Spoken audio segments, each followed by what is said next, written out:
Today should be as easy, maybe even a little easier than the other two. And next week's even easier. Boy, next week's assignment's a piece of cake. So hope you like it. Yeah, this is how to start. Nope, we're not going to start. We're going to continue our business planning for 2020 with today's assignments. We've already been through a couple of them. And what are these assignments all about? Well, they're all about preparation for our semi-annual business planning event, which we call the Business Breakthrough. We call it that because that's what we hope you have when you attend, a breakthrough in your business. I have to tell you about one of my coaching students who said 3 things on this week's call, and I don't know what, it just made my heart sing. The first thing she said was, while doing the assignments this week, I realized I've already made more money this year than I did in all 12 months last year. That's worth a yay. And of course, you don't know that till you do the assignments. And then the second thing she said was, I couldn't imagine doing this without having an accountability group that kept me on track every week, that I had a board of directors to go to where I could get advice and support and encouragement, and also get to see my progress on a weekly basis toward my goal.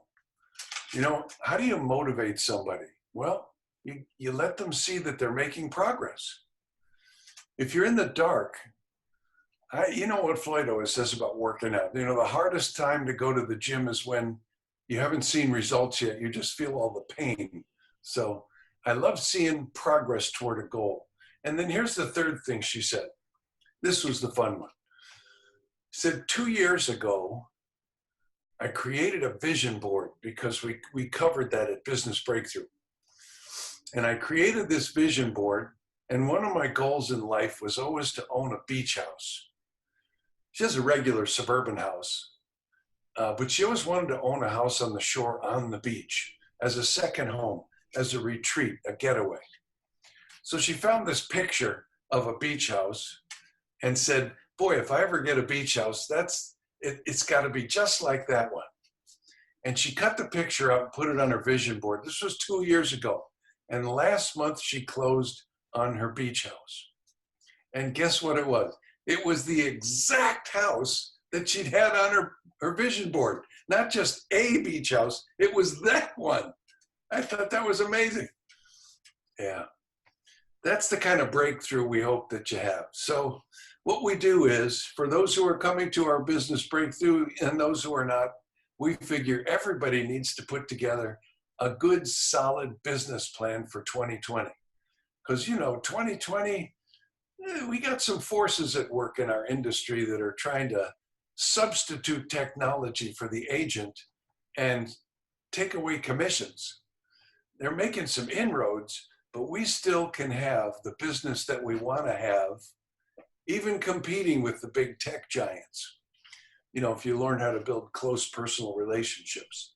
So we do these assignments before we get to Business Breakthrough so that when we're there, and we're putting not 2 heads together, but over 100 heads together, when you get that much brain power, wow, the creativity starts to flow. And of course, that's when the great answers and solutions all come together. So all of these assignments are preparation for doing the big creativity work when we're together. But they will help you put together your business plan for 2020. Now, you've been getting assignments once a week. They're not optional, right? What's Floyd's philosophy?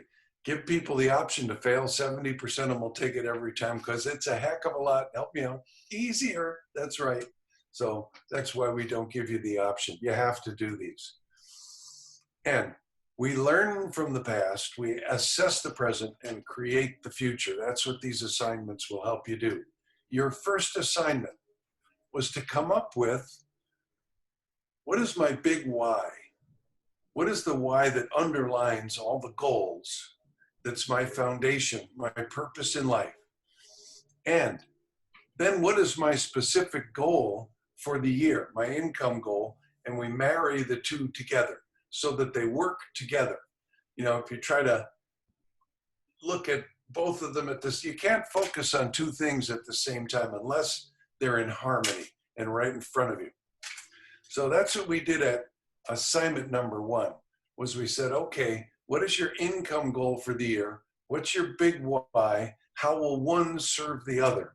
And make sure the word is congruent, I think. I like that word, yeah. And then what do? You take your goal and you convert it to something. You convert it to activity. And the activity we're looking for is, what can I do that will result in me hitting my goal? What's the one thing I'm going to track and measure progress toward? Now, it could be listing appointments. It might be CTOs. It might be conversations. It might be referral leads generated. It doesn't really matter what you pick, as long as it's doable, as long as you control whether or not you get that result by the amount of work that you do. So what we do is we do that income to activity converter. It's a formula. And you got the formula in assignment number 1. How to figure it, just drill it down to the one thing you're going to look at on a daily and for sure a weekly basis and measure toward your goal. Maybe it's, I don't know, I have to go on 100 listing appointments next year. Whoa, 100?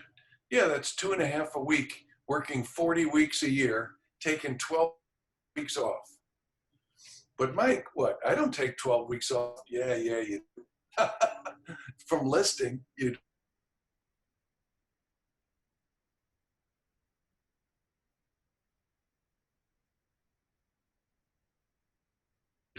separate lookers from buyers, show and sell in-house inventory. Anyway, that was assignment number 1.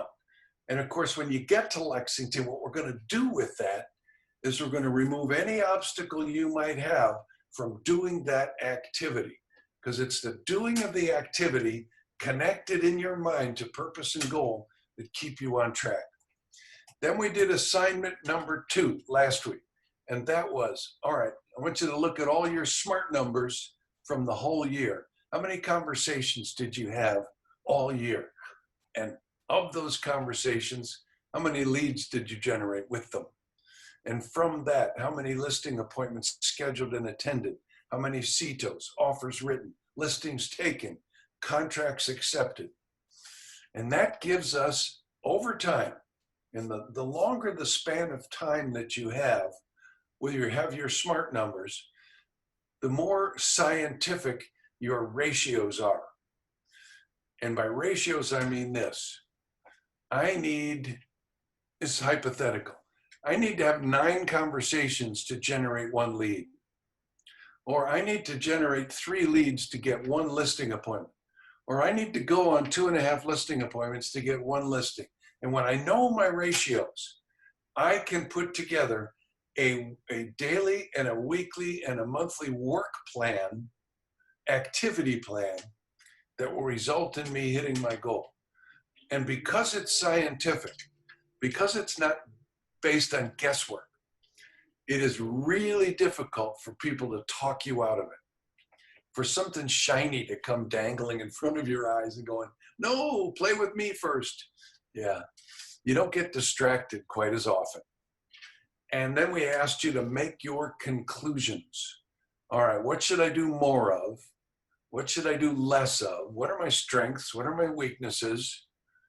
Yeah, and how do I put that together into a plan for next year, knowing what my numbers are? And this week you got assignment number 3, where we're still looking backward so that we know where we're at, what we want to do, and can take all of that SMART stuff we now have, all of that information, all that data, and create a scientific, doable, motivating business plan. And the first thing we said, here's what you do. I want you to take a look at where your closings came from. The buyer sides, the seller sides, all your sources. And then, once you know where they came from, what did you spend to generate those leads, those transactions, those closings in each of the different sources? And once you know that, here's how much I made from those closings. Here's what it cost me to generate those closings. Now I can determine what's my return on investment. Because if I'm not getting a return on investment, well, what did Albert Einstein say famously about doing the same thing over and over, expecting different results? Yep, that's insanity. So what we want you to do is continue to invest in your business where it pays off and stop investing in things that don't pay off. So you got an Excel spreadsheet. It looked kind of like this, except it had grid lines on it, because Excel spreadsheets are supposed to have grid lines. And it asks you to look through categories and estimate amounts. And then there's some formulas. So you can get what your average commission and average price and rate of return are. So we looked at sources first. And if you're normal, some of your business is coming from repeat clients. They did business with you once before, they're doing it again. Some of you should be getting business from referrals, from past clients, from friends, from family. It might be from business owners that you network with. By the way, do you have a network of business owners? I sure hope you do in your book of business. And if you don't, at the Business Breakthrough, we're going to show you how to put one together. Very cool. Now, we know lots of people who are working an expired campaign, meaning they mail and they follow up. And not expireds from this week, because they're getting 142 calls this week. Guess how many they get next week? Right, 3. And guess how many they get 5 weeks from now? Just yours if you keep calling. And then there's FSBOs, which you know what that stands for. It stands for a lot of things, but we're going to call them for sale by owners on this webinar because it's rated G. All right? Yeah, some of you do JL and JS canvassing. That's just listed and just sold. Did you get any leads and business from other people's and your listings and sales that you canvass around? If you're not doing that, by the way, boy, are you missing out. I've probably told you this story before, but I'm going to tell it again because I like it. I like it a lot. Yeah, I had a for sale by owner sign pop up on a house 2 doors away from me. For sale by owner in my neighborhood. Who do these people think they are? You know, I don't even sell real estate anymore, and it miffed me. So I went down and did some investigating, and they didn't know what the heck they were doing. It was just some kids whose parents were going into assisted living, and they're taking over to sell the parents' house. And the one who's doing all the work lives 30 minutes away. Who sees a problem with that? Yeah, I do. But the big deal was, I looked back in my little 78 unit development. That's where we live, in a townhome. And 5 other homes have been for sale and sold in my neighborhood this year. That's 6 listings and 5 sales. You want to guess how many times a real estate agent has let me know by a phone call, visit, or postcard that there's a new home for sale, a listing in my neighborhood? Guess how many times? Right? 0. Never. Not once. By the way, it's 5 different companies. And when a sale happened, guess how many times they told me about that? Now, I was curious because I own a property here. Gee, I wonder what they're asking for their property. Gee, I wonder how much they got. If one agent had provided me with those 10 pieces of information, new listing, how much it sold for, and I had a question about real estate or my property, guess where I would go for the answer? You bet. Creating an expectation. That's what just listed, just sold does. It creates a relationship. And so does open house. You're out there mixing it up with the public. I had a guy who last year at the Business Breakthrough said, I'm going to commit to 22 open houses, and he scheduled his year out, and he does them on Saturday morning from 9 to 11, calls it Coffee with Bob, but it's an open house, and his new listings.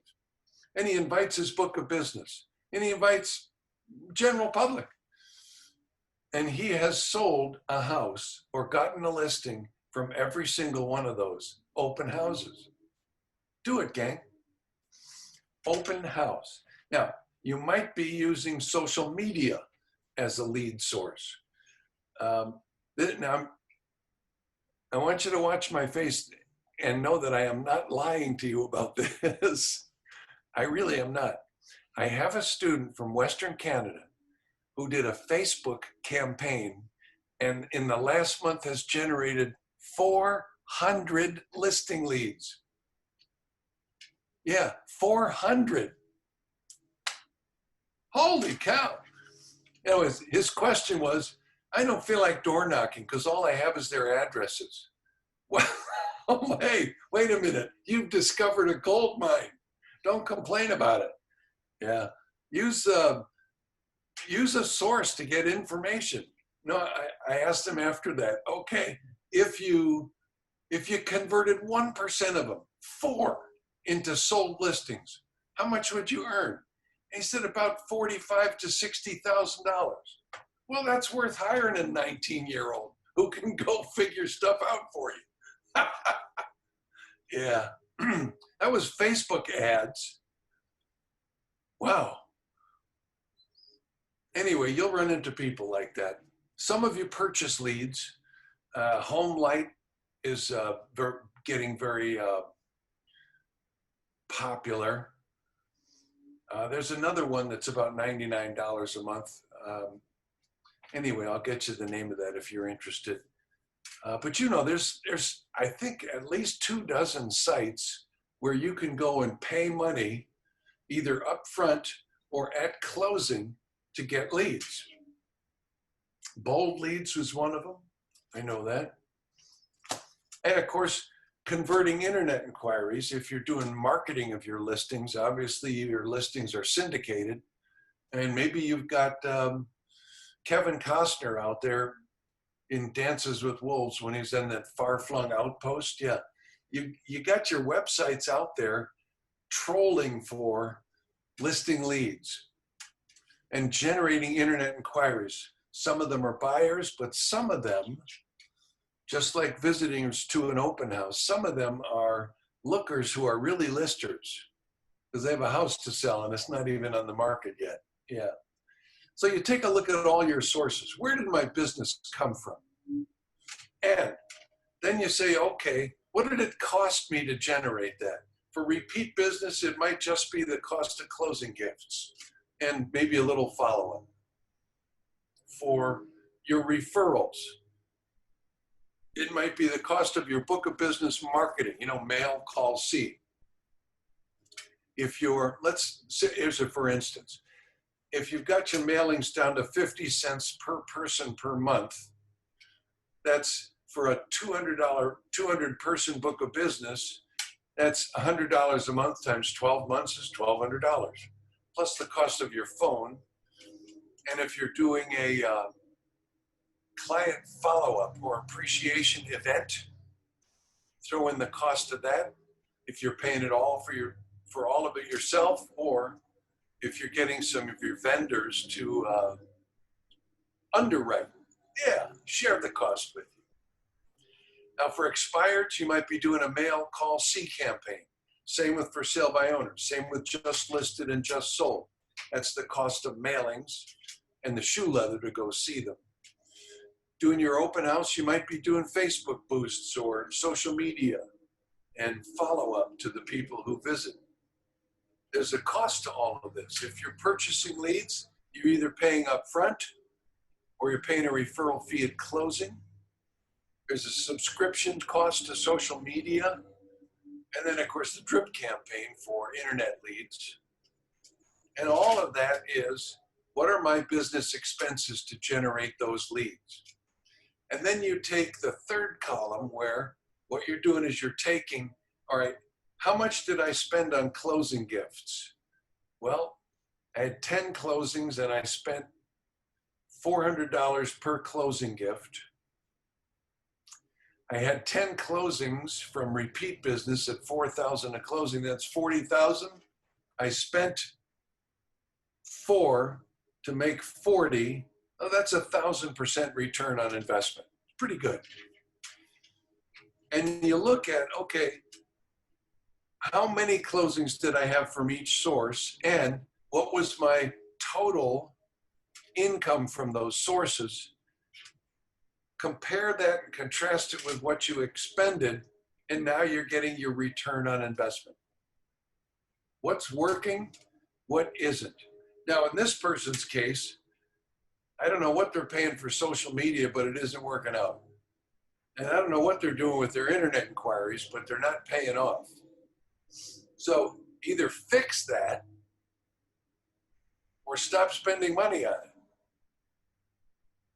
Now this particular person, 24, 32, 6, 8, 43 closings last year. That's a pretty good year.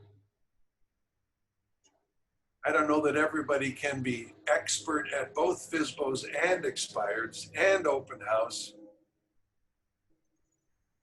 You want to find maybe a niche. But coming into your business plan for next year, there's 2 things you want to do, and I'd like you to write these 2 things down. It's pretty simple. The first is come up with a budget. What did I spend on marketing this year? What am I willing to spend next year? And the more important thing to do is the second half of coming up with the budget, and that's this. Put your plan together in advance. I want to share with you the number 1 mistake we see agents making in their marketing. It isn't investing in the wrong thing. It isn't continuing to throw good money after bad. It isn't neglecting to do their return on investment. It's not planning their marketing in advance. Not sitting down and saying, okay, I'm going to keep investing in my book of business, and how much is it going to cost me to mail? And what am I going to mail? And when? And who's going to do it? Now, call doesn't cost anything, but I need to schedule my calls out for the year. What months are the months that I'm going to contact my book of business? And when am I going to do my client appreciation event? Or am I going to do individual visits? Am I going to scatter them throughout the year and take some people to breakfast, some people to lunch, some people to dinner, and some people to the edge of the pier and push them off? Because, I don't want them in my book of business. I'm kidding, don't do that. It's not planning the whole year out in advance. And what happens is we're playing catch up all year. And somewhere around October, you go, holy cow, I got to put together a client event. And now we're behind the 8 ball. You'll want to wait till October next year to start finishing your marketing. Decide what it's going to be this year. And decide it now. And that will help you put your plan together. And when you got a plan together in advance, there's this thing that happens called savings. Yay! Yeah, meaning you come across ways to economize in your marketing. Doing it at the last minute always costs more. You know, you could have anything shipped to you overnight if you're willing to pay for it, right? So there's your assignment for this week. And yeah, it's some research. It's some looking back, but you have all those numbers. You've got all that data right at your fingertips. So if your question is, hey, Mike, how do I keep track of all that stuff? I'm busy. Yeah, I know. We're all busy. That's good. It's good to be busy. And if you're not busy, you got plenty of time to do the assignments. No. But the way you do it is you do it yourself, or you let us do it with you. Let's do it together. Come to the business breakthrough. Get involved in the R-squared caching. That's supposed to say coaching, but it says caching, whatever that means. Yeah, you know when it is. It's Monday and Tuesday, the 18th and 19th. That's holy cow, 2 weeks from today. Fun. Yeah, remember that? What a great day. And when I say 2 heads are better than 1, how about 100? If you want a discount on your ticket at Business Breakthrough, just use the promo code webinar. You get $100 off the ticket price. And we're in Lexington, as you probably heard earlier. Yeah, and gang, whatever you do, please keep doing these assignments.